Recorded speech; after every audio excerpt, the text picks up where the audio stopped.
प्रभातखबर.com, विश्वास वही, रफ्तार नहीं।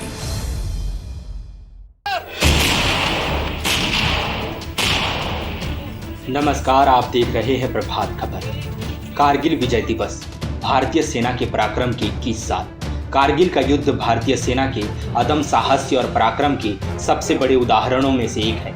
ये युद्ध भारत और पाकिस्तान के बीच 1999 में मई से जुलाई के बीच लड़ा गया था।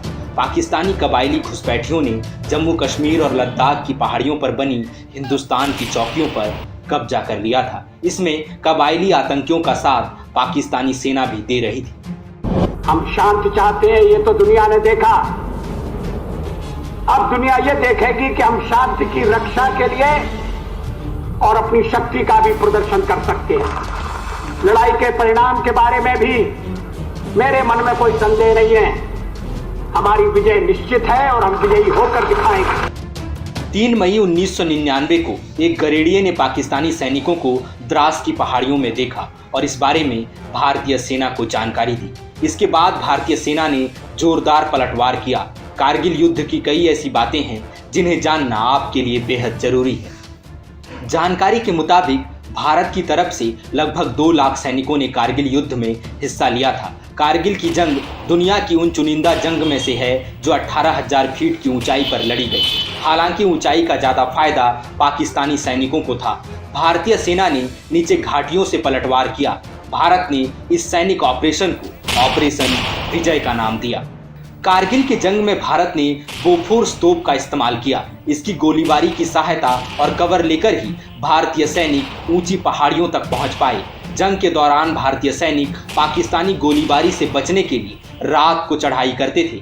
कभी कभी तो चांदनी रात में उन्हें चांद के बादलों की ओट में छिपने का इंतजार करना पड़ता था। सुबह होते ही सैनिक चट्टान के पीछे छिप जाया करते थे।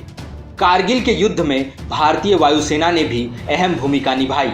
भारत ने जंग में MiG-29 और MiG-27 जैसे लड़ाकू विमानों से पाकिस्तानी सैनिकों के कब्जे वाले इलाकों में बमबारी की। उनकी सारी लाइफलाइन काट दी। इसमें मिसाइलों का भी इस्तेमाल किया गया।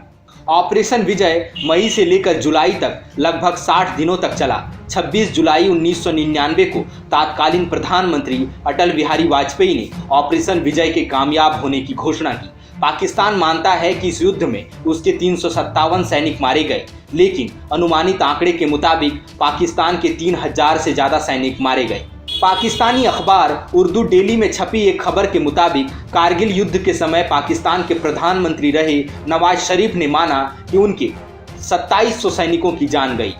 भारत के सैनिक और अधिकारी मिलाकर 527 जवान शहीद हुए।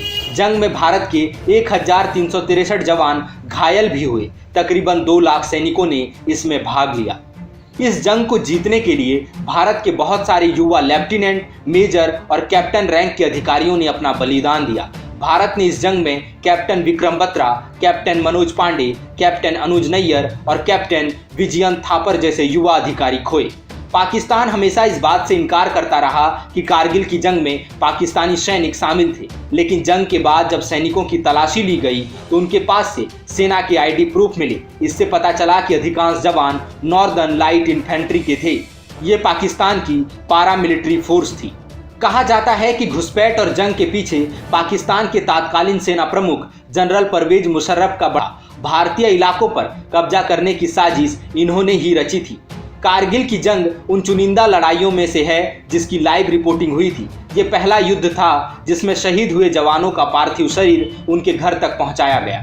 बॉलीवुड में निर्देशक जेपी दत्ता ने कारगिल युद्ध पर एक फिल्म बनाई थी। फिल्म का नाम था LOC कारगिल। इसमें बॉलीवुड के अधिकांश बड़े सितारे नजर आए थे। इसकी शूटिंग भी ओरिजिनल लोकेशंस पर की गई थी। ऋतिक रोशन और प्रीति जिंटा स्टारर मूवी लक्ष्य भी कारगिल वॉर को बैकड्रॉप पर रखकर बनाई गई थी। इस रिपोर्ट में फिलहाल इतना ही। झारखंड और बिहार समेत देश दुनिया की बाकी खबरों के लिए देखते रहिए प्रभात खबर। धन्यवाद। प्रभातखबर.com, विश्वास वही, रफ्तार नहीं।